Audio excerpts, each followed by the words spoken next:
amis proches. Le nom n'est pas forcément explicite, mais on va avoir l'occasion de l'expliquer. Donc, vous vous occupez entre autres du château de la commune.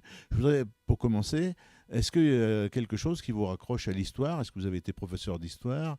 Quel a été le déclic pour vous intéresser à l'histoire de votre commune et de son bâtiment patrimonial emblématique? Eh bien, depuis toujours, je suis très attachée à ma ville. Voilà, j'ai participé quand j'étais ado. D'abord, le château, j'y suis allée en quatrième, troisième au collège. Et puis ensuite de ça, j'ai participé souvent à des sorties de Jean-Claude Saby. Et puis tout ce qui a trait à ma ville, enfin, me, me concerne beaucoup. Voilà.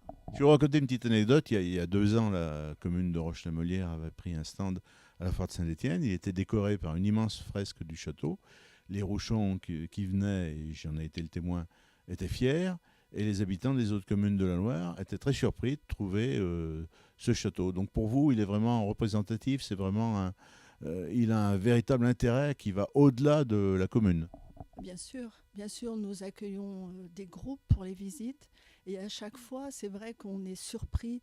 Euh, les gens ne connaissent pas, mais même je vous dirais que certains Rouchons n'ont jamais mis les pieds au château. Voilà, les journées du patrimoine, les gens sont étonnamment surpris de ce qu'ils rencontrent. C'est vrai que notre château existe depuis déjà le XIIIe siècle et qu'il a passé toutes les périodes de l'histoire sans encombre, sans dommage, ce qui est en soi quelque chose d'admirable. Nous, on a des personnes chez nous qui recherchent tout l'historique et voilà, les châtelains ont su préserver le château. Alors, ce qui est important aussi, ils ont su préserver le château et vous savez le faire vivre. Vous le faites vivre à travers des conférences, à travers des expositions. Sans faire un petit peu un catalogue, donnez-nous une idée de la variété des manifestations que vous organisez. Alors, des expositions, je vais vous parler de la dernière en date. C'était des images depuis des mines d'hier au paysage d'aujourd'hui, parce que Roche était une ville minière, donc on ne peut pas parler de l'histoire de la commune sans parler de ce passé minier où on peut voir que l'exploitation de la mine remonte à des temps très anciens. Donc c'est une part de l'histoire qui est importante. D'ailleurs, comme conférence aussi, on a eu à l'occasion de la Sainte-Barbe Maurice Benoît qui est venu nous parler des grèves de 1948 et en particulier dans notre commune. Et puis, il est intéressant de constater que la ville, la municipalité, en fait aussi un lieu d'expression culturelle en y accueillant des spectacles musicaux à l'intérieur, voire à l'extérieur.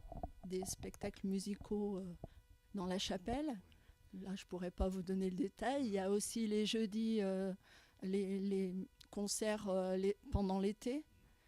Donc, tout ce qui sert à faire prendre connaissance de ce château et à rendre peut-être les Rouchons fiers de leur histoire. Je trouve que c'est bien. Alors, on va parler d'une manifestation à venir qui est importante, qui est une nouveauté dans le paysage associatif de la commune. Comment ça s'appelle? Comment est venue l'idée? Là, on va plutôt parler de l'extérieur. Alors, l'idée, en fait, nous, pour le moment, on attire beaucoup de monde pour les journées du patrimoine, ce qui est normal étant donné que c'est du patrimoine. Euh, la fête médiévale aussi attire pas mal de gens autour du château. Donc, nous, comme on souhaite vraiment faire connaître notre château, faire vivre, on a eu l'idée d'une nouvelle thématique donc attirer un autre public qui ne viendrait peut-être pas visiter un château, mais voilà. Cette thématique, c'est la botanique, hein, les plantes. C'est les plantes. Voilà, le jardinage, les plantes. Donc, On peut dire que ça vient à la mode, hein. Quand je zappe sur ma télévision, je vois beaucoup d'émissions qui sont consacrées à de beaux jardins, avec des gens comme Baraton, les jardins de Versailles ou d'autres personnalités. bah, c'est très agréable de se promener dans un jardin, hein. Vous êtes d'accord avec moi. Et ensuite de ça, travailler, enfin comment dire, aller dans son jardin, c'est reposant.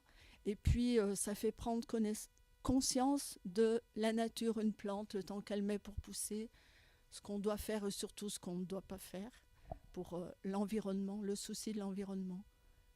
Voilà, c'est important. Il faut malheureusement, le temps est passé très vite à vous écouter, dire qu'il y a une programmation complète avec des conférences, avec des visites. Il y a peut-être un site internet où on trouve tout le programme, où les dépliants, évidemment, il est distribué. Les dépliants seront distribués à l'entrée, voilà, avec vraiment le détail et les exposants.